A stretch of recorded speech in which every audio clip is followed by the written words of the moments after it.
اعوذ باللہ من الشیطان الرجیم بسم اللہ الرحمن الرحیم وبہ نستعین مولاي صل وسلم دائما ابدا علی حبیبک خیر الخلق کلہم۔ امید ہے آپ سب بخیر و عافیت ہوں گے۔ آج ہم پھر آپ کے سامنے مخاطب ہیں ایھا الولد کا درس لے کر۔ پچھلے درس میں جہاں تک ہم نے پڑھا تھا، امید ہے آپ کو وہاں تک تمام باتیں سمجھ میں آئی ہوں گی اور تمام نقاط اور تمام باتیں آپ پر ظاہر ہو چکی ہوں گی انشاءاللہ الرحمن۔ آج جو ہم پڑھنے والے ہیں یہ ایک اہم بات ہے اور یہ تصوف میں ایک اصول ہے، ہم کہہ سکتے ہیں یہ مغز تصوف ہے جو ہم آج پڑھنے جا رہے ہیں۔ آج اس بات کو پہلے ہم ریپیٹ کر لیتے ہیں جو ہم نے لاسٹ کے درس میں یعنی پچھلے درس میں جو ہم نے پڑھا، لاسٹ درس میں جو ہم سن رہے تھے اور پڑھ رہے تھے، وہ یہ ہے کہ امام غزالی رحمۃ اللہ علیہ اپنے اس اسٹوڈنٹ کو جواب فرما رہے ہیں کہ بیٹا تم نے کچھ سوالات ایسے کیے ہیں، کچھ کوسچنز آپ نے ایسے کیے ہیں جن کوسچنز کا جواب دینا، ٹیکسٹ کے اندر لکھ کر جواب دینا یا بول کر جواب دینا وہ ممکن ہی نہیں ہے، وہ مستحیل ہے۔ اور پھر انہوں نے ایک مثال سے پھر اس چیز کو واضح فرمایا کہ جب تک کہ انسان کسی چیز کو خود نہ چکھے تب تک وہ اس کی لذت کے بارے میں بیان نہیں کر سکتا۔ تو پھر امام غزالی رحمۃ اللہ تعالی علیہ نے اس کو یہ اگزامپل بھی سمجھائی کہ جس طرح کوئی کڑوی اور میٹھی چیز ہے، کڑوی اور میٹھی چیز کو ہم تب تک یہ بتا ہی نہیں سکتی کہ اس کی لذت کیسی ہے جب تک کہ اس کڑوی یا میٹھی چیز کو چکھا نہ جائے۔ تو اسی طرح پھر امام غزالی رحمۃ اللہ علیہ اپنی بات کو جو آگے رکھ رہے ہیں ان کلمات کے ساتھ، بسم اللہ الرحمن الرحیم۔ کما حکیا، یہاں سے پڑھیے گا، کما حکیا ان انینا کتب الی صاحب لحو ان عرفنی لذت المجامعۃ کیف تکون۔ اب یہ ایک مثال بیان کر رہے ہیں امام غزالی ایک حکایت کو بیان کرتے ہوئے۔ فرماتے ہیں کہ ایک احمق شخص جو ہے اس نے اپنے دوست کو خط لکھا اور اس خط میں اس نے اس کو کہا کہ میں آپ کو اس چیز کے متعلق انفارمیشن دیتا ہوں، اس چیز کے بارے میں آگاہ کرتا ہوں کہ جب کوئی شخص شادی کے بعد مجامعت کرتا ہے تو اس میں کیسی لذت ہے۔ اب مجامعت کے معنی بہت سے معنی ہیں، لیکن مجامعت جو ایک جس کو ہم جمع کہتے ہیں یہ اسی کے معنی میں، یعنی لذت جمع کیا ہے۔ یہ ایک بے وقوف شخص نے اپنے دوست کو یہ خط لکھا تو فَكَتَبَ لَهُ فِي جَوَابِهِ یا فلان، اس دوست نے اس کو واپس جواب لکھا، انی كنت حسبتك انینا فقط، میں سمجھتا تھا، جواب میں اب لکھ رہے ہیں اس کے دوست، ایش فلاں شخص جو اس کا نام ہوگا، میں ابھی صرف یہ گمان کرتا تھا کہ تم بے وقوف ہو، مگر الآن عرفت، لیکن اس وقت میں سمجھ گیا جب تم نے اس طرح مجھے خط لکھا، میں یہ سمجھ گیا، عرفت انک انین و احمق، میں سمجھ گیا تم بے وقوف بھی ہو اور احمق بھی ہو، لأن هذه اللذت ذوقیۃ، یہ جو لذت ہے یہ ایسی لذت ہے جو ایکسپلین نہیں کی جا سکتی، لأن تصل الیہا، جب تک کہ کوئی شخص اس کے ساتھ نہ مل جائے، الیہا تعرف، تب وہ اس چیز کو جان پاتا ہے، وإلا لا یستقیم وصفها بقول والکتابۃ، اس چیز کو نہ تو اس کے اوصاف بیان کیے جا سکتے ہیں، نہ تو اس کو قول سے بیان کیا جا سکتا ہے، یعنی باتوں سے اس کو سمجھایا نہیں جا سکتا، نہ ہی اس کو لکھ کر بیان کیا جا سکتا ہے۔ تو پھر امام غزالی رحمۃ اللہ علیہ اس حکایت کو بیان کرتے ہوئے یہ بات ہم پر جو ہے نا واضح کر دینا چاہتے ہیں کہ دنیا میں بہت سی ایسی چیزیں ہیں جن کو بیان کر کے ان کی اصل کیفیت کو سمجھا نہیں جا سکتا، فقط قول اور فقط کتابت سے ان چیزوں کی معرفت حاصل نہیں کی جا سکتی، ان چیزوں کی معرفت حاصل کرنا محال ہے جب تک کہ ہم ان چیزوں سے نہ گزرے۔ تو پھر ہمیں یہ بات اس سے سمجھ جانی چاہیے، یہ بات ہم پر واضح ہو جانی چاہیے کہ بہت سی ایسے مقامات ہیں تصوف کے اندر اور دنیا کے اندر بھی اور دین کے اندر بھی جن چیزوں کو ہم جب تک وہ چیزیں ہم پر نہ بیتے، ہم ان چیزوں سے نہ گزرے، تب تک ہم ان کے بارے میں بیان کچھ نہیں کر سکتے. نہ تو ان کے بارے میں مطلب اگر بیان بھی کریں گے تو وہ آگے جو شخص ہوگا وہ سمجھنے کے قائل بھی نہیں ہوگا. کیوں؟ کیونکہ کچھ ایسی چیزیں ہوتی ہے جن کو صرف جو ہے نا محسوس کیا جا سکتا ہے جب ہم ان کیفیات سے گزریں گے. ٹھیک، تو یہ ساری چیزیں لاسٹ کے درس میں ہم نے تقریباً جو ہے وہ بیان کی ہوئی تھی، جس میں میں نے کچھ اشارے بھی دیے، جیسے کوئی روحانیت کے کوئی مقامات ہے. ٹھیک ہے، تو روحانیت کے کچھ ایسے مقامات ہیں جب ان سے ہم گزرتے ہیں تبھی ہم اس کی اصل کیفیت کو جان پاتے ہیں.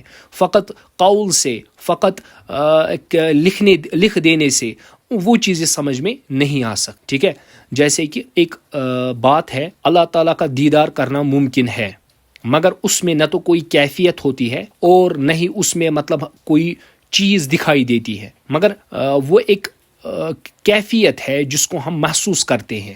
ٹھیک ہے نا، تو یہ خواب کے اندر اکثر ہماری بزرگان دین کو اس طرح خواب میں اللہ تعالیٰ آئے ہیں. ٹھیک ہے، یعنی اللہ تعالیٰ کو خواب میں دیکھنا ممکن ہے مگر بظاہر آنکھوں سے خدا کو دیکھنا ممکن نہیں ہے.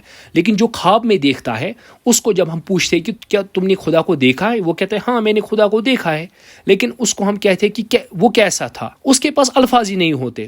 وہ کہتا ہے کہ میں کہتا کہ خدا ایسا ہے، لیکن نہ یہ باتیں ہم قول میں لا سکتے ہیں نہ قطابت میں لا سکتے. یعنی جو دیکھنے والا ہے بس وہی چیزیں وہ محسوس کر سکتا ہے کہ اس وقت میرا اللہ مجھ سے مخاطب ہے. تو یہ بہت دقیق باتیں ہیں، بہت ہم کہہ سکتے ہیں بہت کرٹیکل باتیں ہیں.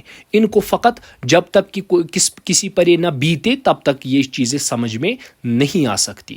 تو لہٰذا جو خواب میں اللہ تعالیٰ کو دیکھے وہ اس کو پتا ہے کہ اس نے کیا دیکھا. ٹھیک ہے، اس میں کوئی کیفیت نہیں ہوگی، اس میں کوئی چیز دکھائی نہیں دے گی، اس میں بہت سی ایسی کیفیات ہے بس وہ دیکھنے والا محسوس کرتا ہے. لیکن وہ جب اس کو ہم کہیں گے دیکھا کیا تو وہ کہے گا میں تو بیان بھی نہیں کر سکتا. یعنی ایک حدیث بھی ہے جب نبی کریم صلی اللہ علیہ وسلم نے اپنے رب کو خواب کے اندر دیکھا یا معراج کے اندر دیکھا تو نبی کریم صلی اللہ تعالیٰ علیہ وسلم نے فرمایا میں نے کیا دیکھا، رأیت ربی فی احسن صورہ، میں نے اللہ رب العزت کو بہت حسین دیکھا. پھر جب صحابہ نے عرض کی یا رسول اللہ صلی اللہ علیہ وسلم تم نے کیا دیکھا، اس نے کہا تو میں نے تو نور دیکھا، میں نے نور دیکھا. یعنی پھر صحابہ نے عرض کی کہ نور کیا ہے، تو حضور صلی اللہ علیہ وسلم نے کہا کہ نور کو ایکسپلین ہی نہیں کیا جا سکتا. نور کیا ہے، یعنی وہ ایسی چیز نہیں ہے، وہ کوئی فزیکل چیز نہیں ہے جس کو ایکسپلین کیا جا سکتا ہے. لہٰذا جس نے دیکھا اس نے محسوس کر لیا، بس وہ پھر الفاظ ہی نہیں ہے کہ اس کو ایکسپلین کیا جائے. جیسے کہ فرشتہ ہے، کسی کو ہم کہیں گے جو فرشتہ ہے وہ نور کا ہے، لیکن جب نور کے بارے میں ہم بات کریں گے کہ فرشتہ کس ٹائپ کا نور ہے، روشنی بھی تو نور ہے. ہاں، تو یہ ساری ایسی باتیں ہیں جن کو ہم لکھ نہیں سکتے نہ تو ان کو بیان کر سکتے ہیں. یعنی اس طرح قول کے اندر اس کو ایکسپلین نہیں کیا جا سکتا. یہ فقط ایسی باتیں ہیں جن کو ہم صرف محسوس کرتے ہیں. تو اتنی بات مجھے لگتا ہے یہ کافی ہے اس جملے کے لیے. اس کے بعد امام غزالی فرماتے ہیں رحمۃ اللہ تعالی علیہ، فرماتے ہیں بعض مسائلک من ھذا القبیل واما البعض الذی یستقیم له الجواب فقد ذکرناه فی احیاء العلوم وغیرہ. تو امام غزالی فرماتے ہیں کہ میں نے جو آپ نے بہت سے مسائل مجھ سے پوچھے ہیں وہ میں نے پہلے ہی جو ہے ان کا جواب دیا ہے. کس کے اندر؟ احیاء علوم کتاب کے اندر میں نے ان چیزوں کو اچھے سے ڈسکس کیا ہے. وَنَذْكُرُ ہا ہونا، اب یہاں سے آپ دیکھ لیجئے، ہا ہونا نُبَذًا مِنْهُ نشیر الیہ فنقول.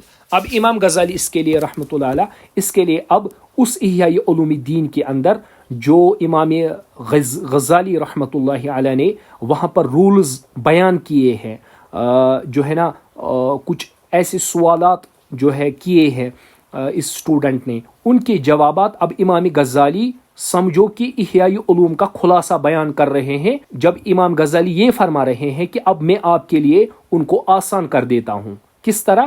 قد وجب علیک سالک اربعۃ امور، جو سالک ہوتا ہے، جو مرید ہوتا ہے، اس مرید کے لیے 4 چیزیں لازمی ہیں.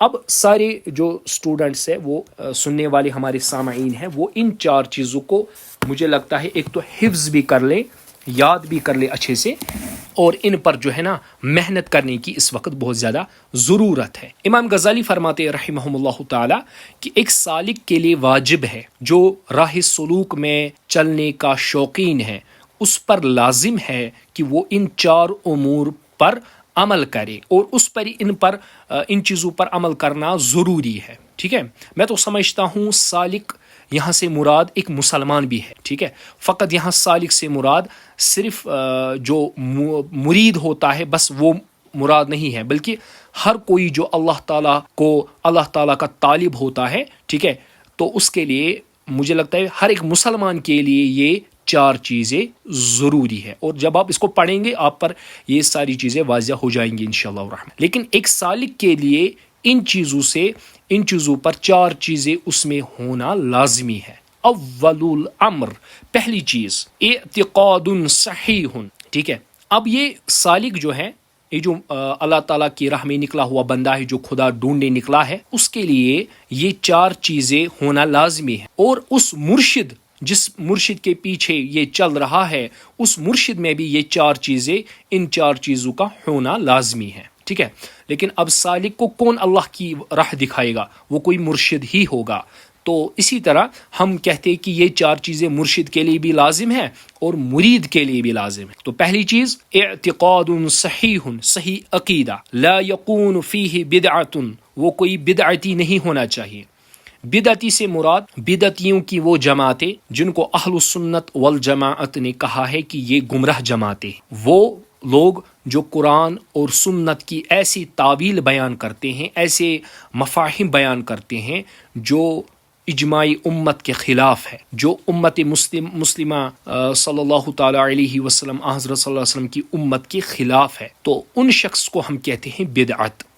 ان جماعتوں کو کہا جاتا ہے بدعتی جماعت۔ اب بدعتی جماعت 2 ٹائپ کی ہے، ایک ہوتا ہے وہ بدعتی جو ایسی بدعت کرتا ہے جو گناہ والی بدعتیں ہیں، یعنی اپنی بدعت کی وجہ سے وہ فقط گناہ گار بنتا ہے، اور کوئی ایسی بدعت کرتا ہے جس کی وجہ سے وہ کافر ہو جاتا ہے۔ ٹھیک ہے، اب سالک کے لیے ضروری ہے وہ ان عقائد سے بھی بچے جو اس کو فاسق بنائے۔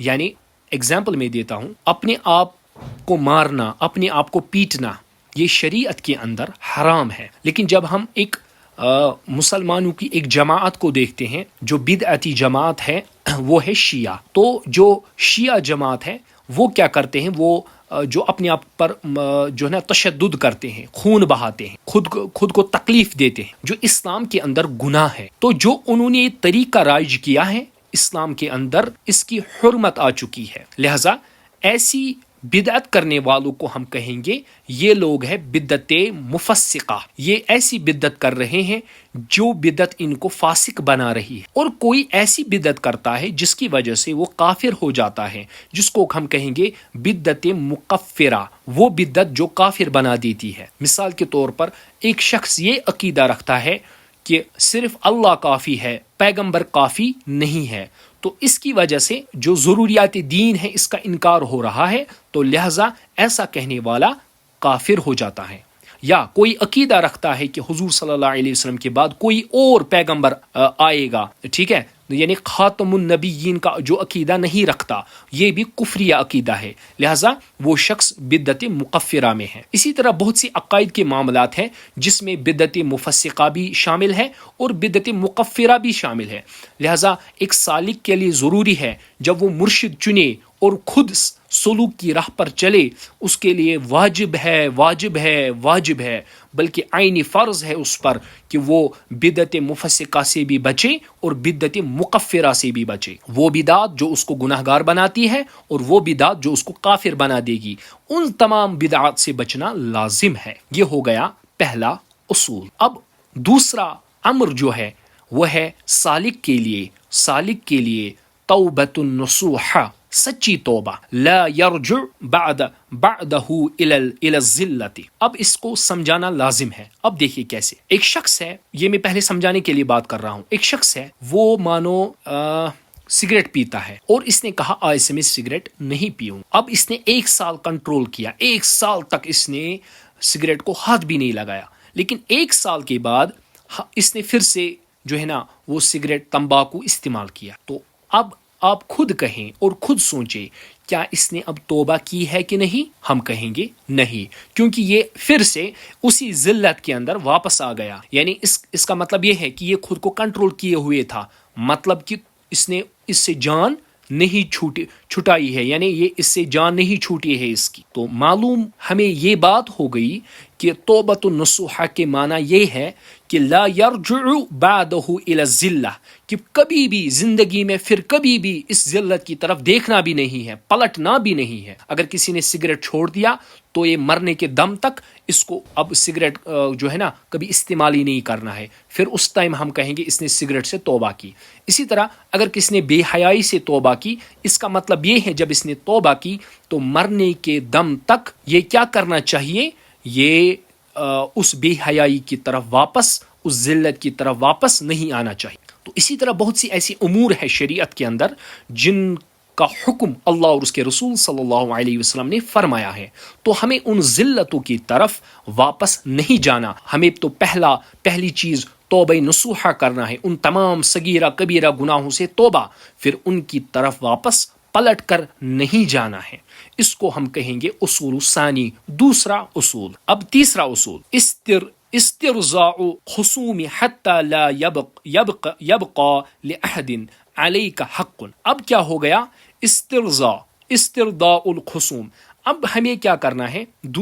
تیسرا اصول یہ ہے کہ ہمیں ان سب کو راضی کرنا ہے جن کو ہم نے ناراض کیا ہو، ٹھیک، اور ان کو اپنا حق واپس دینا ہے. اب اس کو سمجھانا میں ضروری لازم سمجھتا ہوں، کیونکہ یہ پریزنٹ ٹائم ہے اس کے اندر بہت بڑی پرابلم بن چکی ہے.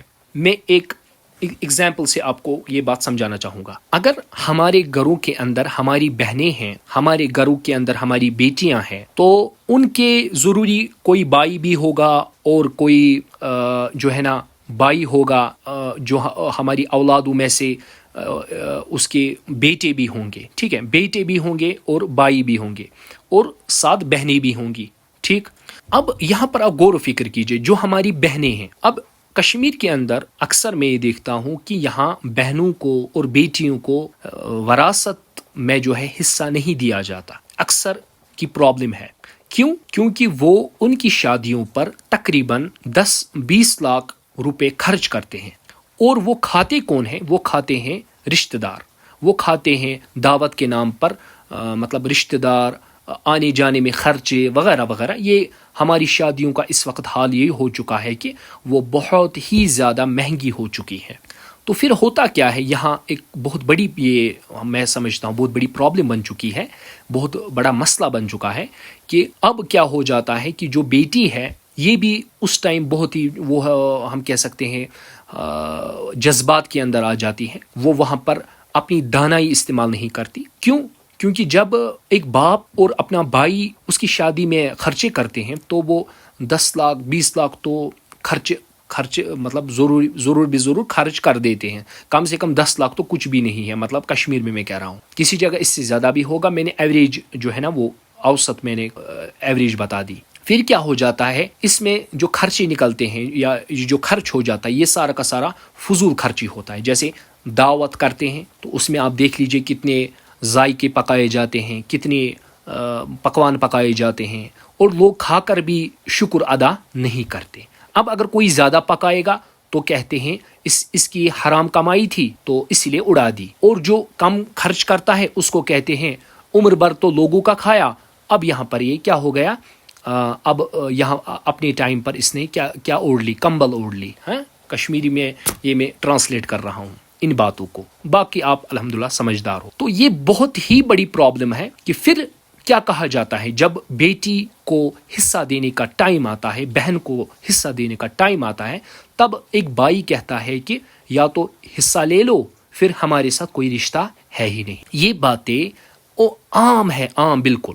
پھر بہن مجبور ہو جاتی ہے کہ وہ کہتی ہے کہ مجھے حصے کی ضرورت ہی نہیں ہے، مجھے حصہ نہیں چاہیے، مجھے اس میراث میں کوئی حصہ نہیں چاہیے، کیونکہ میرے لیے بھائی ضروری ہے نہ کہ میرے لیے پیسے ضروری ہے. تو اس بیچاری کو اب اس طرح ظلم کیا جاتا ہے. پہلی چیز کہ اس کی شادی میں اتنا خرچہ کیا جاتا ہے کہ جتنا ضرورت ہے نہیں. پھر اس کو کہا جاتا ہے کہ میں نے تمہاری شادی میں 10 لاکھ 20 لاکھ اڑا دیے، تو وہ کیا تھے؟ مطلب یہ بات مطلب ہمیں سمجھنی چاہیے، یہ بات اس وقت بہت بڑا سوشل ایشو بن چکا ہے۔ تو ساتھ ہی کیا ہو جاتا ہے، پھر یہ جو بہن ہے یہ اپنا حق چھوڑنے کے لیے تیار ہوتی ہے، لیکن اس کو حق چھوڑنا نہیں کہتے، بلکہ یہ اس پر زبردستی کی جاتی ہے۔ پھر جب لڑائی ہوتی ہے، کچھ مطلب ہو جاتا ہے، مسئلہ ہو جاتا ہے، تو پھر کیا تھوڑی بہت اگر رشتے میں کچھ انبن تو کبھی کبھار ہوتی ہی ہے، تو کبھی کبھار جب انبن ہو جاتی ہیں یا کبھی لڑائی ہو جاتی ہیں، پھر معاذ اللہ سال ہر سال اس بہن کی گھر یہ بھائی نظر بھی نہیں دیتا، یہ جو بیٹا ہے یا باپ ہے یہ کبھی اپنی بیٹی کے گھر میں کبھی نظر بھی نہیں دیتا ہے۔ پرابلم کیا ہے؟ پرابلم یہ ہے کہ اس نے شریعت مطہرہ صلی اللہ علیہ وسلم کے مطابق نہ تو اپنی بیٹی کا نکاح کیا، نہ تو وراثت تقسیم کی، تو یہی پھر بہت بڑا مرض بن جاتا ہے، بہت بڑا المیہ بن جاتا ہے۔ کیونکہ اگر ہم ہر کسی چیز کو شریعت کے مطابق چلائیں گے تو پھر کیا ہوگا، کبھی بھی پرابلم نہیں ہوگی۔ حضور صلی اللہ علیہ وسلم کی ایک حدیث ہے، اس کا مفہوم یوں ہے، جس شادی میں کم خرچے ہوں گے اس شادی میں برکت ہوگی۔ اب لڑکیوں کو بھی تھوڑا اویئر ہونا چاہیے کہ لڑکیوں کی شادی میں تو وہ کھا کر بھی ویسے ہی ہیں اور نہ کھا کر بھی ویسے ہیں۔ میں کہتا ہوں کہ مردوں کی شادی میں بھی لوگ کھا کر بھی ویسے اور نہ کھا کر بھی ویسے ہیں۔ بہرحال ہمیں چاہیے کہ جو پیسے ہیں وہ بیٹیوں کے جو حق میں رکھے جائیں، تاکہ ان بیٹیوں کی بہت زیادہ ضرورت ہوتی ہے، ان کو وقت فوقت یہ مسئلے ہوتے ہیں، یا ایسا کیا جائے شریعت مطہرہ میں کے مطابق اس بیٹی کو اپنی پراپرٹی کا حق اسی ٹائم دیا جائے۔ اس سے بہتر ہے کہ اس کا حق کھایا جائے، ٹھیک ہے نا؟ میں اس کی مناسبت سے کہہ رہا ہوں، اگرچہ شریعت میں حصہ تب ملتا ہے جب میت اس دنیا سے چلا جاتا ہے، ٹھیک ہے، لیکن ہمیں چاہیے کہ اس بیٹی کو اگر نہ دینے سے بہتر ہے تو پہلے ہی کچھ ہم اس کو جو ہے نا وہ رقم دے، تاکہ اس کی حق تلفی نہ ہو جائے۔ اس اعتبار سے میں یہ بات کہہ رہا ہوں۔ تو ہمیں چاہیے کہ اس چیزوں میں، ان تمام اشیاء میں کیا کرے، اپنے رشتہ دار کو راضی کرے۔ اگر ہم نے کسی کی زمین کھائی ہے تو اس کو وہ حق واپس کرے، اگر بہنوں کا حق کھایا ہے تو وہ واپس کرے، اگر ہمسایوں کا حق کھایا ہے تو وہ واپس کرے۔ تو اسی کو کہتے ہیں استرضاء الخصوم، ہمیں ہر اپنے جس کے ساتھ ہمارا تعلق ہے ان کو راضی کرے۔ راضی کرنے کا معنی یہ نہیں ہے کہ آپ وہ حرام کام کہہ رہا ہے کرنے کو اور آپ کرو گے، نہ، بلکہ ایسا نہیں ہے۔ استرضاء خصوم، اپنی جو اکابر ہے ان یا رشتہ دار ہے، ہمسایہ ہے، ان کو راضی کرو۔ حتی لا یبقى لأحد علیک حق، یہاں تک کہ آپ کے پاس کسی کا حق نہ بچے۔ مطلب یہ ہے کہ ہر کسی کے حق آپ ادا کرو۔ ہمسایوں کا بھی حق ہے، للجار حق، ہمسایوں کا بھی حق ہے تو ان کو وہ حق ادا کرے۔ تو اسی طرح رشتہ داروں کا حق ہے، ان کا حق وہ ادا کرے۔ بہرحال ہر کسی کا حق ہمیں ادا کرنا ہے۔ اب صرف پراپرٹی حق نہیں ہے، کوئی بیمار ہے تو اس کو تیمارداری کے لیے جانا ہے، یہ حق ہے۔ اسی طرح کوئی کسی کو مدد کی ضرورت ہے تو اس ٹائم اس کو، اگر آپ کے پاس استطاعت ہے تو اس کو مدد کرے۔ یہ ہو گیا استرضاء الخصوم۔ مگر جب ہم پریزنٹ ٹائم میں درویش دیکھتے ہیں یا سالک دیکھتے ہیں، ان میں سے کوئی بھی خصوصیت جو ہے نا وہ ان میں پائی ہی نہیں جاتی، اللہ کہ اعتقاد صحیح ہوگا، پھر دیکھتے ہیں کہ وہ پھر بھی گناہ کبیرہ میں جو ہے نا وہ ملوث ہے۔ استرضاء الخصوم تو دور کی بات ہے، اس نے اپنی بیٹیوں کا حق کھایا ہوتا ہے، اپنی بہنوں کا حق کھایا ہوتا ہے، اپنے مطلب رشتہ داروں کا حق کھایا ہوتا ہے، جو ہمسایہ ہوتا ہے اس کو تکلیف پہنچاتا ہے، جو مکان کی جو چھت ہوتی ہے اس کا منہ ہمسایوں کی طرف کیا ہوتا ہے، سارا کا سارا پانی، سارا کا سارا جو برف باری ہے وہ ان کے آنگن میں گر جاتی ہے۔ کتنے مطلب تکلیف جو ہے ہم اپنے ہمسایوں کو دیتے ہیں۔ یا کسی نے پیڑ لگایا ہے، وہ اس پیڑ کی وجہ سے سارا کوڑا کرکٹ جو ہمسایوں کے گھر میں جو ہے نا وہ پڑتا ہے، ان کے جو پرنال ہوتے ہیں، چھت ہوتے ہیں، وہ بلاک ہو جاتے ہیں، ان کے کمروں میں پانی چلا جاتا ہے، لیکن ہم کبھی اس کی طرف توجہ نہیں دیتے۔ ہم کہتے ہیں کہ پھر ان کو دھمکیاں دیتے ہیں کہ اگر تمہیں اتنی پرابلم ہے تو اس کو بیچ کیوں نہیں دیتے۔ یہ تو حماقت ہے۔ تو ہمیں اس بات کی طرف بالکل توجہ دینی چاہیے۔ اس پر اتنے واقعات ہیں، اگر میں بولنا شروع کر دوں 2-4 دن تو ایسے ہی گزر جائیں گے، اتنے واقعات ہیں۔ ایک مالک بن دینار ہے، ایک یہودی اس کے گھر میں نجاست ڈالتا تھا، ٹھیک ہے، تو پھر بہت سالوں تک ایسے ہی نجاست ڈالتا تھا. پھر ایک دن اس یہودی نے مالک بن دینار رحمۃ اللہ علیہ کو کہا کہ میں آپ کو اتنی تکلیف پہنچاتا ہوں، آپ نے کبھی شکایت نہیں کی. تو مالک بن دینار نے کہا نبی صلی اللہ علیہ وسلم نے ہمیں شکایت کے بارے میں نہیں کہا کہ اگر کوئی تکلیف پہنچائے تو اس کو شکایت کرو. تو پھر وہ یہودی جو ہے پھر مسلمان بن گیا. تو یہ ساری چیزیں پھر جو یہودی کو بھی احساس ہو گیا کہ میں اپنے جو ہے ہمسایہ کو تکلیف دے رہا ہوں، پھر اس نے بھی توبہ کی اور پھر وہ مسلمان بن گیا. ہم تو مسلمان ہو کر مسلمان بھائی کو جو ہے نا تکلیف دیتے ہیں. تو اس لیے ہم کہتے ہیں استرضاء الخصوم حتى لا يبقى لأحد عليك حق. جس کے پاس ہمارا حق ہے اس کو اپنا حق لوٹاؤ اور اس کو راضی کر دو. اس بارے میں حقوق کے بارے میں ہر کسی کو راضی کر دو. حقوق کے بارے میں ہم کسی کو شکایت کا موقع نہیں دینے چاہیے، ٹھیک ہے نا، یہ لازم ہے.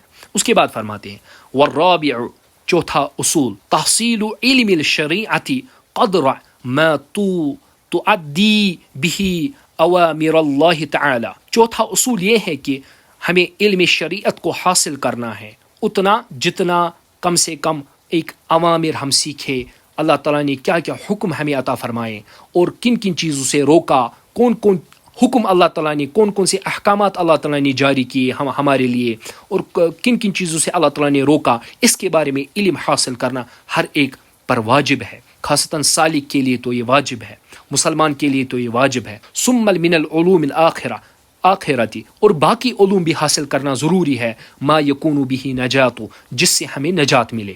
جیسے نماز کیسے پڑھنی ہے، نماز میں کتنے چیزیں فرائض ہے، یہ غسل کیسے کرنا ہے، وضو کیسے کرنا ہے، نکاح کے مسائل، کوئی شادی شدہ ہے تو اس کو نکاح کے مسائل سیکھنا لازم ہے، کوئی تجارت کر رہا ہے اس کے لیے تجارت کے مسائل سیکھنا ضروری ہے، ٹھیک ہے نا.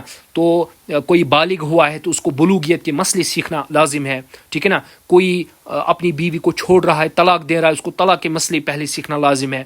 کوئی پراپرٹی خرید رہا ہے تو اس کے بارے میں علم ہونا لازم ہے.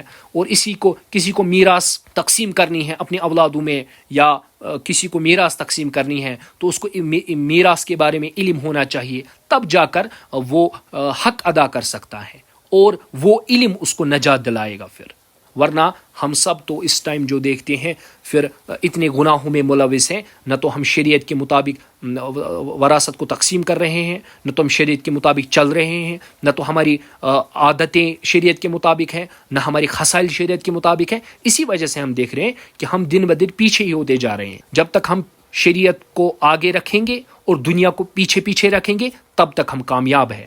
اگر ہم نے دنیا کو آگے رکھا اور شریعت کو پیچھے رکھا تب ہمارے لیے ذلت کے سوا کچھ نہیں ہے. تو آگے بڑھ رہے ہیں. امام غزالی رحمہ اللہ تعالی ایک اور حکایت بیان فرما رہے ہیں. حکیہ ان الشبلی، شیخ شبلی رحمۃ اللہ تعالی علیہ رحمہ اللہ تعالی علیہ خدم 400 استاذ. شیخ شبلی رحمۃ اللہ علیہ نے 400 اساتذہ کی خدمت کی، یعنی خدمت سے مراد یعنی 400 اساتذہ سے علم پڑھا. وقال قرأت، انہوں نے فرمایا کہ میں نے پڑھا 4000 حدیث، میں نے کم سے کم 4000 احادیث پڑھی ان 400 اساتذہ کے پاس.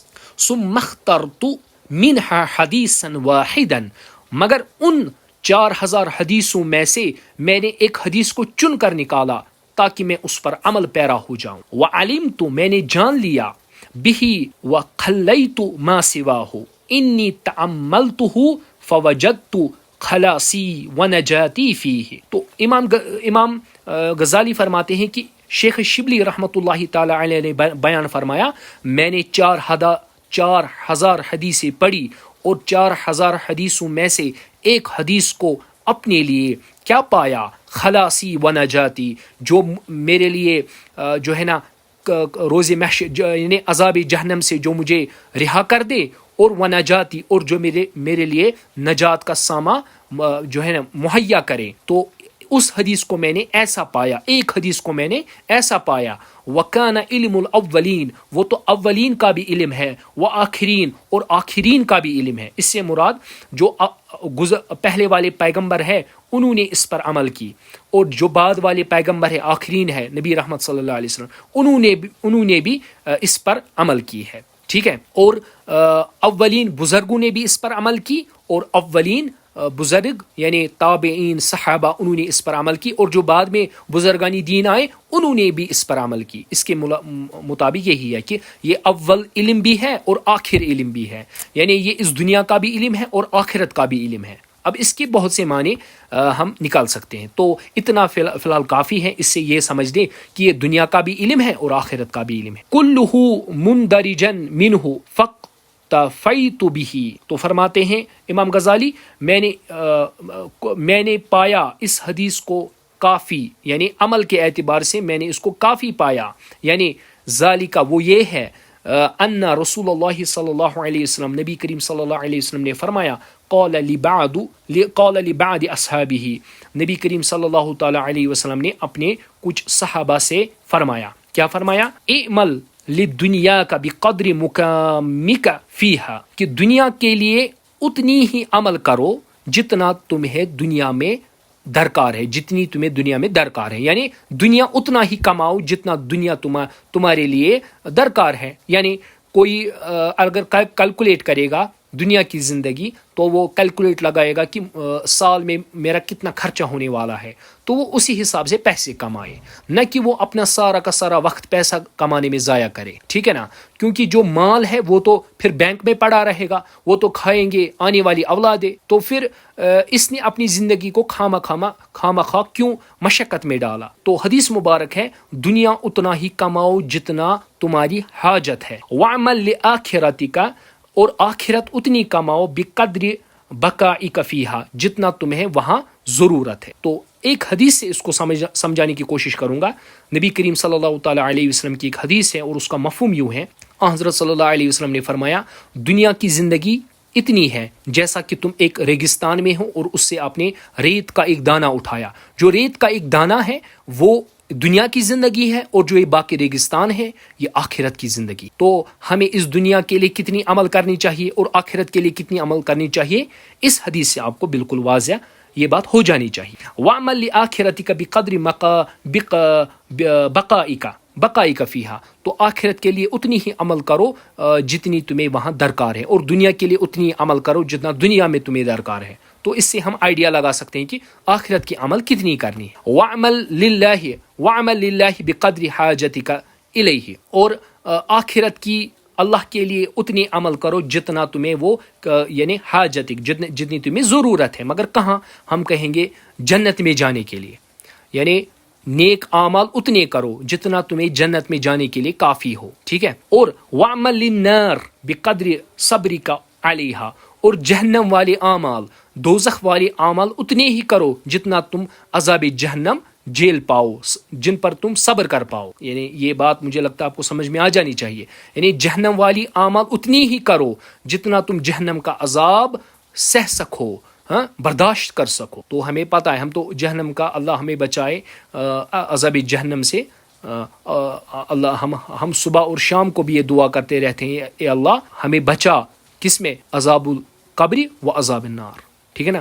تو ہم یہ دعا ہی کرتے رہتے ہیں، اللہ ہماری یہ دعائیں ہمیشہ قبول فرمائے۔ تو بات سمجھانے مقصود ہے کہ جہنم کے اعمال اتنے ہی کرو جتنا تم عذاب جہنم برداشت کر سکو۔ تو ہم تو تھوڑا بھی نہیں کر سکتے، تو اس کا مطلب یہ ہے کہ جہنم کے عمل تھوڑا بھی مت کرو، ٹھیک ہے نا؟ تو اس کے بعد ہم اس چیز کی طرف آ رہے ہیں، تو مجھے لگتا ہے یہ ہم کل بات کریں گے۔